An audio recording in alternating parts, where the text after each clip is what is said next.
Selamat hari Minggu adik-adik semuanya. Wah, akhirnya Kapina kembali bertemu dengan adik-adik semuanya ya. Nah, kalau misalnya adik-adik tahu, 2 minggu lalu Kak Anggi memimpin ibadah kita di daerah Monas, yaitu Monumen Nasional. Dan juga minggu lalu Kak Evelyn ada di museum. Dan Kapina di minggu ini berkesempatan mengajak adik-adik semua di Kota Tua. Oke adik-adik, sebelum kita memulai ibadah, Kapina ajak adik-adik semua untuk berdoa ya. Adik-adik bisa lipat tangannya dan tutup matanya. Kita bersatu dalam doa. Tuhan Yesus yang baik, terima kasih Tuhan untuk penyertaan-Mu. Engkau telah membangunkan kami pagi ini dengan sehat dan juga kami dapat kembali berkumpul di ibadah sekolah minggu hari ini ya Tuhan. Tuhan berkatilah ya Tuhan untuk kakak pembicara yang akan memberitakan firman Tuhan ya Tuhan. Kiranya firman Tuhan ini dapat memberkati kami ya Tuhan, dan juga berikan kami ketenangan hati dan juga kesatuan hati dalam mengikuti ibadah kita hari ini Tuhan. Di dalam nama Tuhan Yesus kami berdoa dan bersyukur. Haleluya, amin. Nah adik-adik, yang pertama Kapina mau ajak adik-adik semua untuk melihat museum wayang. Nah museum wayang ini dalamnya itu ada banyak sekali makam-makam pendiri, yaitu di zaman dulu. Dan juga tidak hanya makam-makam, di sini seperti namanya yaitu museum wayang, banyak sekali wayang-wayang yang dipajang di museum ini. Tapi tidak hanya wayang juga, di sini juga ada beberapa alat musik yang dipajang, yaitu alat-alat musik seperti gamelan dan sebagainya macamnya. Oh iya adik-adik, museum wayang ini dulunya merupakan bangunan gereja pertama dan gereja tertua loh yang ada di Jakarta. Oke adik-adik, untuk memulai tadi kita sudah mengawali dengan doa, dan sekarang Kapina mau ajak adik-adik semua untuk angkat satu buah pujian, yaitu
Oke adik-adik, sekarang Kapina mau ajak adik-adik semua untuk melihat denah nih yang udah Kapina dapat waktu jalan-jalan ke Kota Tua.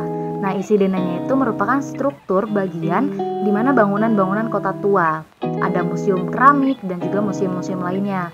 Ada museum sejarah juga, dan di sini juga terdapat kantor pos yang itu sangat penting untuk perdagangan dan administrasi. Nah ada juga stasiun kota yang letaknya cukup strategis, dan juga berbagai macam museum lainnya yang ada di daerah Kota Tua.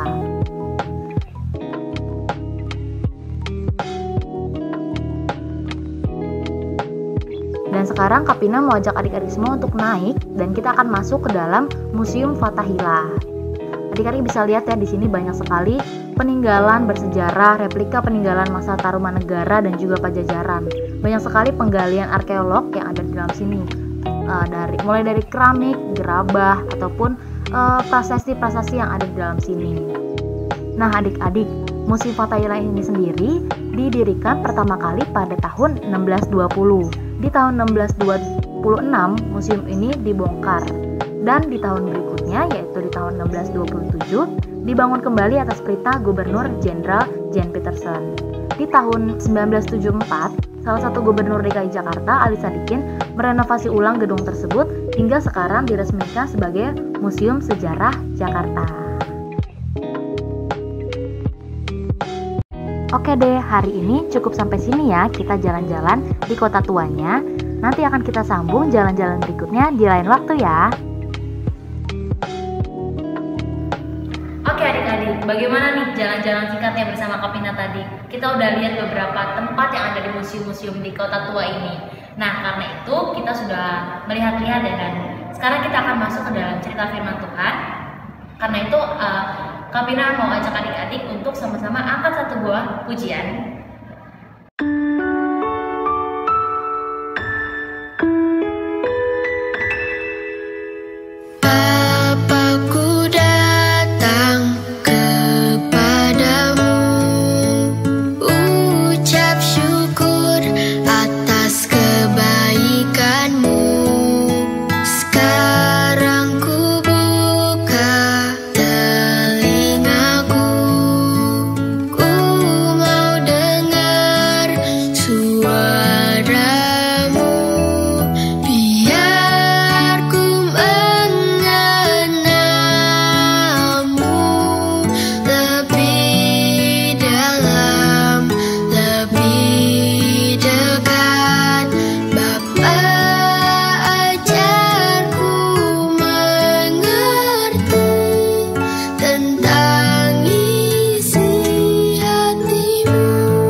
Shalom, selamat pagi adik-adik semuanya. Hari ini kita bisa ketemu lagi nih via YouTube untuk mendengarkan firman Tuhan dan memuji Tuhan bersama lagi. Nah, sebelum kita mau mendengarkan cerita firman Tuhan, kita berdoa dulu ya. Tuhan Yesus, terima kasih hari ini kami bisa bangun di hari yang baru. Kami semua dapat mengikuti sekolah minggu dengan sukacita, antusias yang besar untuk bisa bersama-sama memuji Tuhan dan mendengarkan firman-Mu. Tuhan, tolong kami ya Bapa untuk membuka telinga, hati dan pikiran kami untuk menerima firman-Mu. Hanya di dalam nama Tuhan Yesus kami sudah berdoa. Amin. Nah, adik-adik, kakak punya satu video di mana video ini bahas wawancara kakak sama kakak-kakak yang ada di gereja kita. Nah, kakak wawancara apa sih? Nah, yuk kita lihat videonya. Halo Kak Dendi. Halo Kak Yem. Boleh minta waktunya nggak? Boleh Kak. Aku mau nanya-nanya sama kakak tentang Yusuf yang ada di Alkitab. Kakak tahu kan Yusuf yang ada di Alkitab? Tentu saja tahu Kak. Nah, Yusuf itu anaknya siapa sih Kak? Yusuf adalah anak Yakub dan Rahel. Dia berapa bersaudara? Dia bersaudara 12 orang. Nah, dia kalau di rumah kerjaannya ngapain sih? Dia anak kesayangan Yakub dan dia mengembala kambing dan domba dan diberi baju jubah yang indah. Oke, terima kasih Kak Dendi. Oke Kak, sama-sama Kak. Hai Kak Raja. Halo Kak Yem. Boleh minta waktunya nggak Kak? Boleh banget. Aku mau nanya-nanya tentang Yusuf yang ada di Alkitab. Kakak tahu nggak mimpi pertamanya Yusuf? Pertama, kalau mimpi pertamanya itu kalau nggak salah dia itu punya banyak gandum. Dia itu punya banyak banget gandum. Terus saudara-saudara itu juga punya gandum juga. Tapi punya Yusuf itu spesial. Punya Yusuf itu dia bisa berdiri ya. Nah, sedangkan punya saudara-saudaranya itu malah menyembah punya si Yusuf. Oh gitu. Mimpinya seru banget ya. Kakak tahu nggak kenapa saudara-saudaranya itu iri banget sama Yusuf? Lucu sih sebenarnya kalau dia bisa iri, tapi ya emang Yusuf itu emang bertalenta banget sih Kak. Dia itu sering mimpi dan dia bisa menerjemahkannya juga. Salah satunya itu dia pernah mimpi tentang matahari, bulan, dan 9 bintang itu sujud menyembah dia. Oh gitu, jadi mungkin karena mimpinya ini, karena keistimewaannya Yusuf ini, jadi saudara-saudaranya pada iri ya. Thank you ya Kak Raja untuk waktunya. Sama-sama. Hai Kak Rosa. Hai Kak Emima. Boleh minta waktunya nggak? Boleh dong. Aku mau nanya ke kakak. Kakak tahu nggak Yusuf yang ada di dalam Alkitab? Yusuf yang dalam Alkitab itu, setahu aku, dia itu digodain sama istrinya Potifar. Dan dia masuk penjara. Dia ketemu sama juru minum dan juru roti. Dan Yusuf itu berhasil menerjemahkan mimpi mereka. Tapi mereka tuh ngelupain jadi Yusuf. Tapi 2 tahun kemudian, Yusuf itu berhasil menerjemahkan mimpinya Raja Firaun. Dan dia diangkat, diberikan kuasa memimpin Mesir. Itu sih Kak kalau aku. Oke, terima kasih Kak Rosa. Sama-sama. Nah, adik-adik semuanya, itu tadi tuh kakak-kakak remaja dan kakak-kakak pemuda. Kakak tuh habis nanya sama mereka, kenal nggak sih sama yang namanya Yusuf? Nah, sekarang kakak tanya sama kalian semua, kalian kenal nggak sama yang namanya Yusuf? Iya, tadi udah disebutin sama Kak Dendi kalau Yusuf itu adalah anak dari Bapak Yakub dan Ibu Rahel. Dan perjalanan hidupnya itu bukanlah hal yang menyenangkan. Ketika ia berumur 17 tahun, dia harus dijual oleh kakak-kakaknya. Dan dia harus tinggal jauh dari papa, mama, keluarganya. Dan dia menjadi seorang budak. Dan dia tidak punya sanak saudara sama sekali.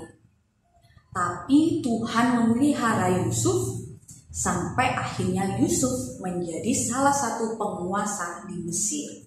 Nah, adik-adik, kalau lihat ceritanya Yusuf, kelihatannya enak ya, dia udah jadi penguasa itu ibaratnya kayak presiden, jadi presiden gitu. Tapi sebenarnya enggak. Pada waktu itu Yusuf harus merasakan sakit karena dijual oleh kakak-kakaknya sendiri. Itu membuat Yusuf pasti marah. Kenapa sih aku punya kakak-kakak kayak begini, tega banget ngejual aku? Tapi di sini Yusuf mau mengampuni mereka. Di dalam Kejadian 50 ayat yang ke-20 dikatakan, memang kamu telah mereka-rekakan yang jahat terhadap aku, tetapi Allah telah mereka-rekakannya untuk kebaikan dengan maksud melakukan seperti yang terjadi sekarang ini, yakni memelihara hidup suatu bangsa yang besar.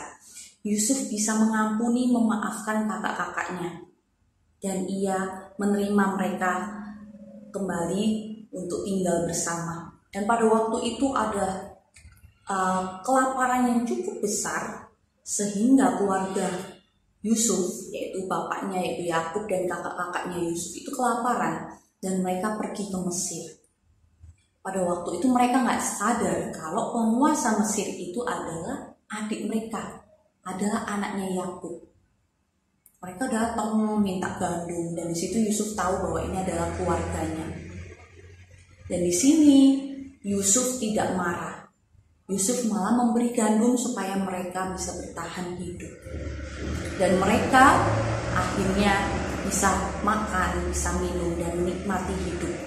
Nah, adik-adik semuanya, ini semua adalah perbuatan tangan Tuhan.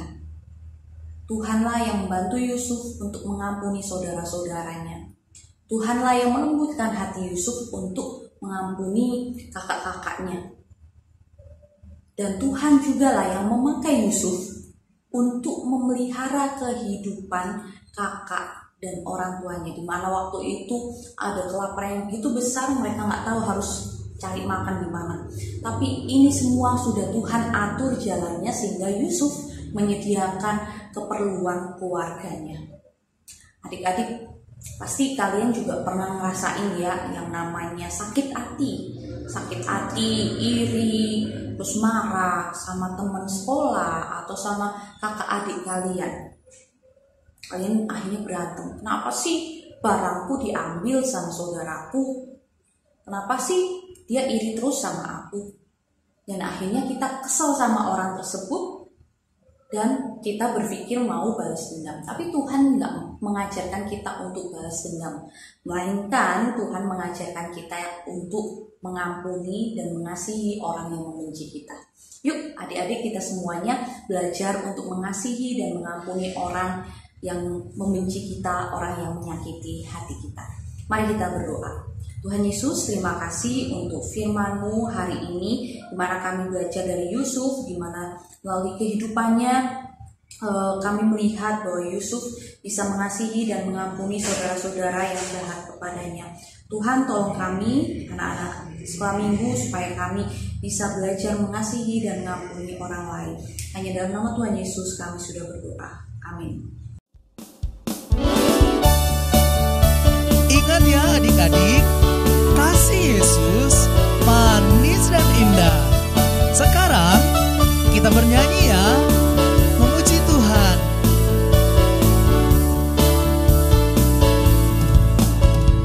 Kasih Yesus manis dan indah, kasih Yesus manis dan indah, kasih Yesus manis dan indah, oh oh sungguh indah.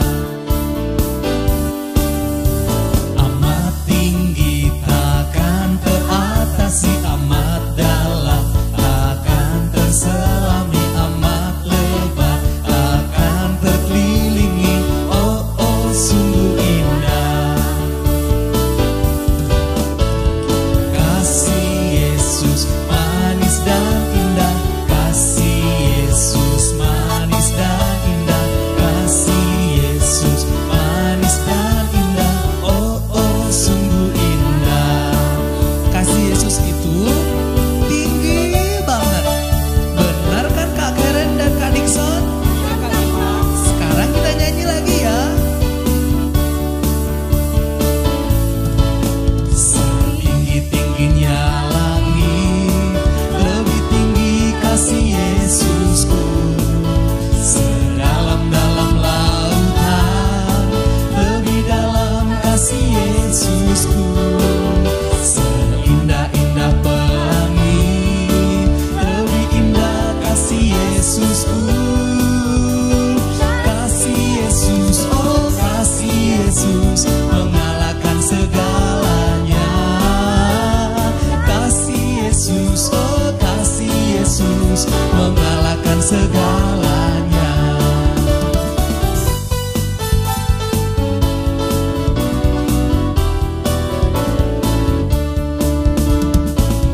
Tingginya langit, lebih tinggi kasih Yesusku.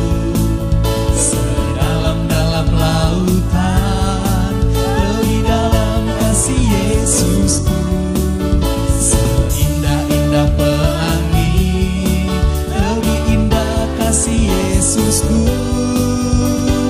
Kasih Yesus, oh kasih Yesus, mengalahkan segalanya.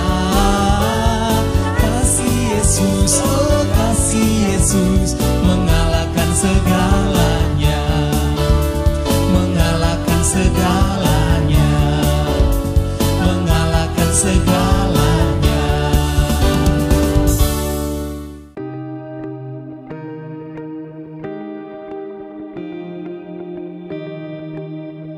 Oke adik-adik, gak kerasa ya ibadah kita sudah ada di penghujung nih. Nah, Kak Bina akan menginfokan beberapa pengumuman. Yang pertama, di bulan ini masih ada ayat hafalan yang akan tertera di slide ini. Kejadian 28 ayat 15a. Sesungguhnya aku menyertai engkau dan aku akan melindungi engkau kemanapun engkau pergi, dan aku akan membawa engkau kembali ke negeri ini. Nah, yang berikutnya, yang kedua itu adik-adik jangan lupa ya untuk mengerjakan kegiatan kelas yang sudah di-share sama kakak-kakak kelas, wali kelasnya ya. Dan yang terakhir, untuk minggu depan kita akan mengadakan ibadah di Zoom, oke? Jadi adik-adik pantengin terus ya WhatsApp grup sekolah minggu. Yuk adik-adik kita menutup ibadah ini dengan doa. Kapina akan pimpin dalam doa ya. Silakan lipat tangan dan tutup matanya. Tuhan Yesus, kami bersyukur ibadah kami setelah selesai. Kiranya kami dapat membawa berkat. Berkatilah kehidupan kami selanjutnya ya Tuhan. Di dalam nama Tuhan Yesus kami berdoa dan bersyukur. Haleluya, amin. Oke adik-adik, ibadah sekolah minggu kita sudah selesai. Terima kasih untuk adik-adik semua yang sudah stay sampai hari ini. Dan semangat untuk menjalani hari Senin besok. Selamat hari Minggu, sampai jumpa, Tuhan Yesus memberkati.